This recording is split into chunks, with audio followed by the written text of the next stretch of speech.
প্রিয় গাইস, শুভ সকাল। আজকে চলে এসেছি আমার এক নতুন লোক নিয়ে রোডে উনিকে প্রশিক্ষণ করার জন্য। ওস্তাদের নাম কি? মোহাম্মদ মুস্তফা কামাল। বাড়ি কোথায়? বিচন্দাই। এখন কোন জায়গায় গাড়ি চালাইতেছেন? মোহনপুর। এটা ম্যানুয়াল গাড়ি। আমরা ম্যানুয়াল গাড়ি চালাইতে গেলে কি করতে হবে? যে কোনো মোড়ে যাম, দুইটি হরন দেম। আমার সাইডে আমি থাকতাম, মোড়ের আগে একটা মোড় ঘুরতে হরন আরেকটা।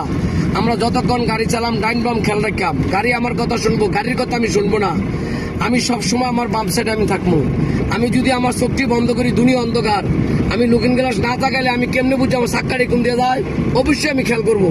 যতক্ষণ গাড়ি চালাম অবশ্যই আমি সুস্থ থাকতে হবে। যতদিন গাড়ি চালাম আমি রানিং অবস্থায় ফোনে কথা বলবো না। এই কথাগুলো পালন করি। হাঁটতে বইতে আল্লাহরা ডাকছে রে, হে আল্লাহ আমাকে এই জিনিসটা বোঝার তৌফিক দান করেন।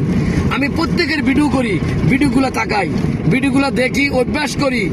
কোন ভুলটা আমি ভিডিওর মধ্যে আমি যখন স্টার্টিং এ হাত দেবো ওই জায়গায় ভুল আছি। যতক্ষণ স্টার্টিং এ হাত না দেবো ততক্ষণ আপনাদের ভুল নাই, চলতেছেন। এই কথাগুলো খেয়াল করি। আমরা যেসব ভাইরা গাড়ি চালাইতে গিয়ে খেলতেন থাকে না, মনে থাকে না, অনুরোধ আপনার কাছে 5 ওয়াক্ত নামাজ পড়বো, ভালো মানুষের লোকে চলবো, মা বাবার খেজমত করবো, হাঁটতে বইতে আল্লাহরে কইবো, হে আল্লাহ আমি যদি সুস্থ মতন গাড়ি চালাইতে পারি সেই তৌফিক আমাকে দাও।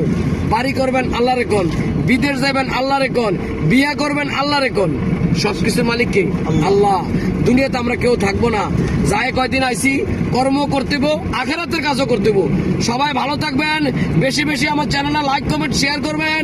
অনুরোধ খেয়াল করে শিখবেন। আসসালামু আলাইকুম ওয়া রাহমাতুল্লাহি ওয়া বারাকাতুহু।